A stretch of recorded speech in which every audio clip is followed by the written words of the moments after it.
અમે વારંવાર કીધું છે કે સરકાર સામે જે નારાજગીના મતો છે એ એન્ટી ઇન્કમ્બન્સી છે. લોકો સરકાર સામે નારાજ હોય, વિપક્ષ સામે નારાજ હોય અને એને બદલવો હોય, પણ એ મતોને કેવી રીતે વિભાજિત કરવા જેથી સત્તામાં બેઠેલા, સરકારમાં બેઠેલા લોકોને લાભ થાય, એ જે RSS ડિઝાઇન બનાવી અને ડિઝાઇનના ભાગ સ્વરૂપ ઇન્ડિયા અગેન્સ્ટ કરપ્શન મુવમેન્ટ રૂપે આ આમ આદમી પાર્ટીનો જન્મ થયો. પહેલા દિવસથી આમ આદમી પાર્ટીની જે પાછળની એની જે થિંક ટેન્ક છે, એનો એજન્ડા નક્કી કરવાવાળા લોકો છે, એ ક્યાંક ને ક્યાંક આ ભાજપને મદદ કરવાની ડિઝાઇનના ભાગ રૂપે કામ કરે છે.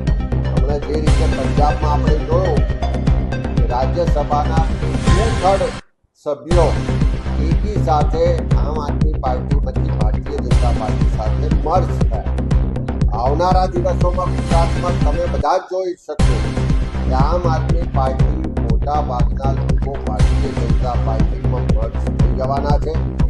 એમની વારે વારે ચૂંટણી આવે, 2022 હોય કે 2026 હોય, બધા જ અનુભવ થતો કે સરકાર સામે લોકોમાં નારાજગી ખૂબ હોય, સરકાર સામે મતદાન કરવાની લોકોની તૈયારી હોય, મતોને વિભાજિત કરવા માટે આમ આદમી પાર્ટીઓનો ઉપયોગ કરવામાં આવે છે.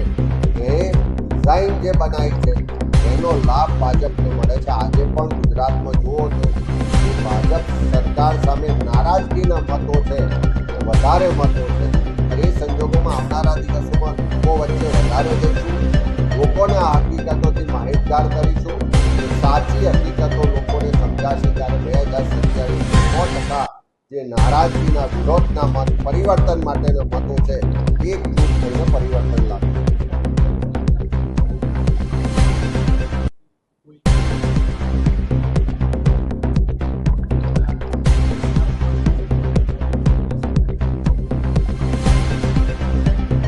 આજે સમીક્ષામાં બહાર આવી છે કેટલાક ચોક્કસ વિસ્તારો છે કે ત્યાં મળ્યા છે. મોટે ભાગના ગુજરાતના બહુમત વિસ્તારમાં આમ આદમી પાર્ટીને એવા પ્રમાણમાં મત આપ્યા નથી. ચોક્કસ જે ભાજપને ફાયદો કરાવવાની જે થિંક ટેન્ક છે, જે RSSની સિસ્ટમ છે, એના આધારિત ચાલતી આમ આદમી પાર્ટી છે, એનો ઉપયોગ મતોને વિભાજિત કરવામાં થઈ રહ્યો છે, ચોક્કસ વિસ્તારોમાં થઈ રહ્યો છે, ચોક્કસ સીટો માટે થઈ રહ્યો છે, અને એનો ફાયદો ભારતીય જનતા પાર્ટી. સમીક્ષા બેઠકમાં પ્રજાલક્ષી કયા મુદ્દાઓ છે એના પર પણ પછીની પરિસ્થિતિ પર ચર્ચા થઈ છે. ચૂંટણી પહેલાં પણ જ્યારે આખા ગુજરાતમાં કમોસમી વરસાદ થયો, માવઠા થયા, કુદરતી આફતો આવી અને ખેડૂતોને જે વ્યાપક નુકસાન થયું, ત્યારે પણ સૌથી પહેલી કોંગ્રેસ પાર્ટી હતી કે જે ખેડૂતોનો અવાજ બન્યા. કિસાન આક્રોશ યાત્રાના માધ્યમથી અમે માંગણી કરી હતી કે ખેડૂતોના સંપૂર્ણ દેવા માફ થવા જોઈએ. સાથે સાથે જ્યારે અમે આ યાત્રા લઈને સૌરાષ્ટ્રમાં નીકળ્યા, ગુજરાતમાં જન આક્રોશ યાત્રા લઈને નીકળ્યા, ત્યારે દરેક ગામમાં ખોટી જમીન માપણીની પણ વ્યાપક રજૂઆતો થઈ. મહેસૂલ વિભાગમાં ખેડૂતોને જે એન્ટ્રીથી લઈને અનેક રીતે ભ્રષ્ટાચારનો ભોગ બનવું પડે છે એની પણ રજૂઆતો થઈ.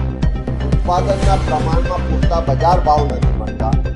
APMCઓમાં જ્યાં ભાજપનું શાસન છે ત્યાં ભેદભાવ કરવામાં આવે છે, ત્યાં ભ્રષ્ટાચાર થાય છે.